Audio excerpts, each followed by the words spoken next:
आप सभी का दी हिंदुस्तान विजडम में स्वागत है। हम महाभारत की एक दिलचस्प कहानी पर चर्चा करेंगे। इस वीडियो में हम धृतराष्ट्र और गांधारी के विवाह, 100 पुत्रों के वरदान और दुर्योधन के जन्म के समय होने वाले अपशकुनों के बारे में जानेंगे। हम धृतराष्ट्र के अपने पुत्र के प्रति अंध प्रेम, पांडवों को जिंदा जलाने की चौंकाने वाली योजना और राज्यों के नाटकीय विभाजन पर भी चर्चा करेंगे, जिसके कारण एक महाकाव्यात्मक संघर्ष हुआ। तो यदि आप इन महत्वपूर्ण क्षणों को जानने के लिए तैयार हैं, तो बने रहिए और आइए महाभारत की आकर्षक दुनिया में प्रवेश करते हैं। धृतराष्ट्र, पांडु और विदुर की शिक्षा पूरी हो चुकी थी। अब उनका विवाह कराने का समय आ गया था। गांधार के राजा सुबल की पुत्री के बारे में बहुत अच्छी बातें सुनी थी। गांधारी एक गुणी लड़की थी जो अर्थशास्त्र और प्रशासन में पारंगत थी। वह शिव की परम भक्त थी। उसने उनसे 100 पुत्रों को जन्म देने का वरदान प्राप्त किया। भीष्म ने सोचा कि वह धृतराष्ट्र के लिए उपयुक्त जीवन साथी हो सकती है। भीष्म धृतराष्ट्र के सामने गांधारी के विवाह का प्रस्ताव लेकर सुबल के पास गए। जब सुबाला को राजकुमार की कमजोर दृष्टि के बारे में बताया गया तो वह झिझक गया। लेकिन तब भीष्म द्वारा संरक्षित हस्तिनापुर का कुरु राज्य शक्तिशाली, प्रसिद्ध और समृद्ध था। इसलिए प्रस्ताव पर गंभीरता से विचार करते हुए सुबाला ने अपनी बेटी का विवाह धृतराष्ट्र से करने की सहमति दे दी। जब गांधारी को अंधे राजकुमार के बारे में पता चला और यह भी कि उसके माता पिता विवाह के पक्ष में हैं, तो उसने कोई आपत्ति नहीं की। इसके बजाय उसने एक रेशमी कपड़ा लिया, उसमें कई तहें बनाई और अपनी आंखों पर पट्टी बांध ली। यह गांधारी का अपने पति और अपने भावी जीवन को स्वीकार करने का संकेत देने का तरीका था। उसने कसम खाई कि मैं अपने पति में कभी कोई दोष नहीं देखूंगी। विवाह संपन्न हुआ।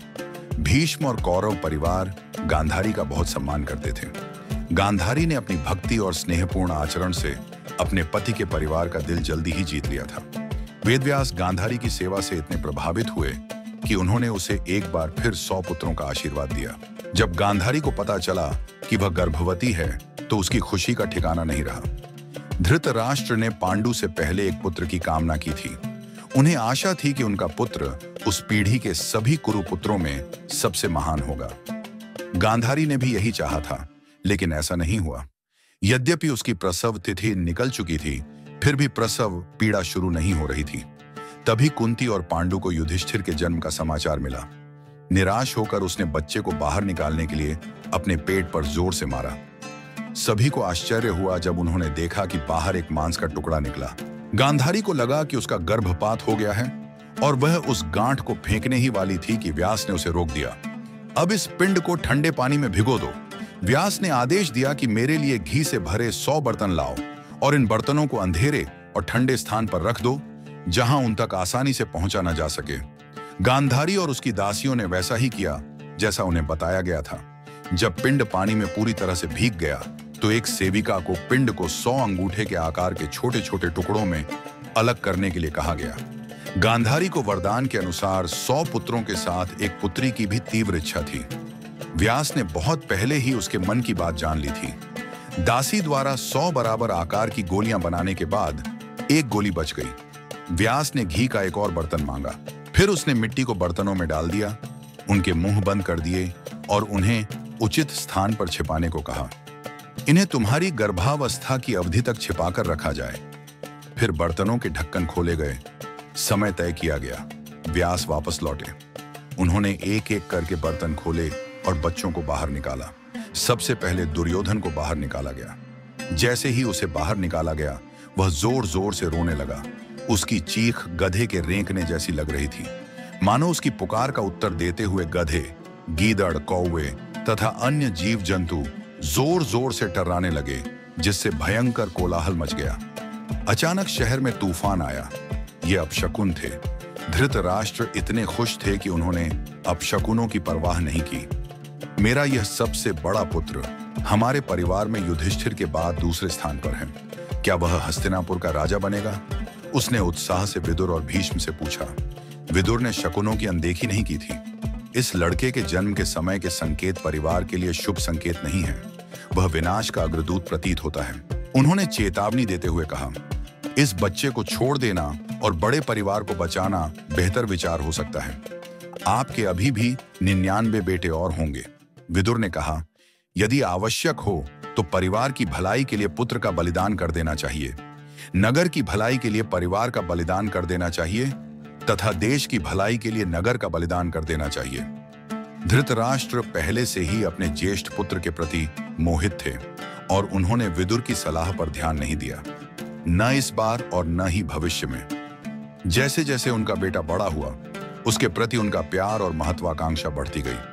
एक पिता जो स्वाभाविक रूप से अंधा था, महत्वाकांक्षा ने उसे और भी अधिक अंधा कर दिया था, तथा एक मां जिसने सचेत रूप से न देखने का निर्णय लिया था। उनमें से कोई भी यह नहीं देख पाया कि उनका सबसे बड़ा बेटा बड़ा होकर क्या बनने जा रहा था। जब उन्हें पता चला तो बहुत देर हो चुकी थी। दुर्योधन अपने चचेरे भाइयों से तभी से नफरत करता था जब वे हस्तिनापुर में आए थे। अपने पिता और चाचा शकुनी की लापरवाही के कारण उनकी नफरत और बढ़ गई। उसने भीम को भोजन में जहर देकर मारने की भी कोशिश की। धृतराष्ट्र और गांधारी या तो अपने पुत्र के बारे में इतने अनभिज्ञ थे कि उन्हें उसके कारनामों के बारे में पता ही नहीं था, या यदि पता भी था तो उन्होंने उसे नजरअंदाज कर दिया। विदुर और कुंती ने भी दुर्योधन की चालों के बारे में चुप रहने का फैसला किया और धृतराष्ट्र का ज्येष्ठ पुत्र निर्भय होकर कार्य करता रहा। लड़के बड़े हुए और द्रोणाचार्य के अधीन अपनी शिक्षा पूरी की। युधिष्ठिर की बुद्धि और गुणों को देखकर बुजुर्गों ने धृतराष्ट्र को उन्हें हस्तिनापुर का युवराज घोषित करने की सलाह दी। धृतराष्ट्र सहमत हो गए। वह खुश नहीं था, लेकिन मना करने का कोई उचित कारण नहीं ढूंढ पाया। दुर्योधन खुश नहीं था, लेकिन चुप रहा। हस्तिनापुर के नागरिकों के बीच पांडव तेजी से लोकप्रिय हो रहे थे। लोग युधिष्ठिर की न्यायप्रियता, भीम की शक्ति, अर्जुन की विनम्रता और आसपास के राज्यों पर उनकी विजय के बारे में बात करना बंद नहीं कर सकते थे। धृतराष्ट्र अपने छोटे भाई के पुत्रों से घृणा नहीं करते थे, फिर भी उनकी गहरी महत्वाकांक्षा थी कि दुर्योधन हस्तिनापुर का राजा बने। पांडवों की प्रसिद्धि से उन्हें शांति नहीं मिली। उन्हें पता था कि पांडव गुण और वीरता में उनके बेटों से कहीं अधिक श्रेष्ठ थे। समाधान खोजने के लिए उन्होंने कणिक नामक आशी से परामर्श किया, जो कूटनीति में विशेषज्ञ थे। कणिक ने एक दंतकथा के माध्यम से राजा को चतुराई से काम लेने और किसी भी प्रत्यक्ष आक्रमण के बिना एक मजबूत दुश्मन को खत्म करने के लिए प्रोत्साहित किया। यह विचार धृतराष्ट्र के अनुकूल था। दुशासन और नए मित्र कर्ण की मदद से पांडवों को अपने रास्ते से हटाने की साजिश रचनी शुरू कर दी। पांडवों की बढ़ती लोकप्रियता पर अपनी चिंता व्यक्त करते हुए उन्होंने धृतराष्ट्र से कहा कि किसी बहाने से उन्हें दूर वारणावत शहर में भेज दिया जाए और लोगों की नजरों और दिमाग से दूर रखा जाए। धृतराष्ट्र को यह विचार पसंद आया। दुर्योधन ने अपने पिता को यह नहीं बताया कि वारणावत पहुंचने पर पांडवों को मार डालने की योजना थी। उसने पांडवों के लिए ज्वलनशील महल बनवाने के लिए पुरोचन नामक व्यक्ति को नियुक्त किया था। एक बार जब पुरोचन ने अपनी मीठी बातों से भाइयों को जीत लिया तो वह महल में आग लगाकर उन्हें जिंदा जला देने वाला था। धृतराष्ट्र ने युधिष्ठिर को अपने भाइयों के साथ वारणावत जाने का निर्देश दिया। पांडव इस षड्यंत्र से अनभिज्ञ थे, इसलिए उन्होंने खुशी खुशी आज्ञा का पालन किया और अपनी मां के साथ वारणावत के लिए निकल पड़े। विदुर को अपने गुप्तचरों से इस कुटिल योजना का पता चला। जब पांडव जा रहे थे तो उन्होंने युधिष्ठिर को उन पर आने वाले खतरे के बारे में पहले ही चेतावनी दे दी थी। म्लेच्छों की भाषा में कही, जिसे उनके और युधिष्ठिर के अलावा बहुत कम लोग जानते थे। पुरोचन ने वारणावत में योजना के अनुसार अपनी भूमिका निभाई। पांडवों ने भी वैसा ही किया। पुरोचन कुछ समझ पाता उससे पहले ही उन्होंने उचित समय पर महल में आग लगा दी और भाग निकले। लोगों का मानना था कि पांडव भी पुरोचन के साथ महल में जलकर मर गए थे। उनकी मृत्यु की खबर हस्तिनापुर तक पहुंच गई। सभी लोग अपने पसंदीदा राजकुमारों की मृत्यु पर शोक मना रहे थे। धृतराष्ट्र ने सार्वजनिक रूप से अपनी निराशा व्यक्त की और तुरंत दुर्योधन को हस्तिनापुर का युवराज घोषित कर दिया। पांडव द्रौपदी को अपनी पत्नी और शक्तिशाली पांचालों को अपने ससुराल वालों के रूप में प्राप्त करने के बाद ही छिपकर बाहर आए। विदुर ने पांडवों के पलायन और उसके बाद विवाह की खबर धृतराष्ट्र को दी। राजा ने प्रसन्नता व्यक्त की तथा युधिष्ठिर के गुणों की प्रशंसा की, जो वास्तविक प्रसन्नता से अधिक विवशता थी। बाद में उन्होंने दुर्योधन के समक्ष अपनी नाराजगी व्यक्त की और स्वीकार किया कि उन्हें विदुर के सामने प्रसन्न चेहरा बनाना होगा।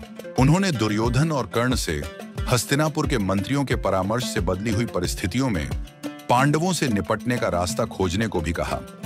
भीष्म ने अपनी स्थिति स्पष्ट करते हुए कहा, मैं धृतराष्ट्र और पांडु के पुत्रों में कोई भेदभाव नहीं करता। दुर्योधन का मानना है कि हस्तिनापुर उसकी बपौती है। पांडव भी यही मानते हैं और यह सही है। उन्होंने प्रस्ताव रखा, यह उचित होगा कि राज्य का बंटवारा करके दुर्योधन और युधिष्ठिर दोनों को विरासत में उचित हिस्सा मिले। अन्य सभी मंत्री सहमत हो गए। उन्होंने धृतराष्ट्र से राज्य को विभाजित करने और उसका आधा हिस्सा पांडवों को देने के लिए कहा। अंधे राजा इस सर्वसम्मत सुझाव का विरोध नहीं कर सके और खांडव प्रस्थ युधिष्ठिर को दे दिया। महाभारत सिर्फ 18 दिनों का युद्ध नहीं है। इसमें युद्ध से पहले और बाद में हुई हजारों घटनाएं शामिल हैं। ऐसी हजारों घटनाएं हैं जो आज भी प्रासंगिक हैं। यदि आप ऐसे विषयों और वीडियो में रुचि रखते हैं तो इस वीडियो को लाइक करना न भूलें। इस वीडियो को अपने मित्रों और परिवार के साथ अवश्य शेयर करें। द हिंदुस्तान विजन को सब्सक्राइब करना न भूलें ताकि कोई भी अपडेट मिस न हो। धन्यवाद।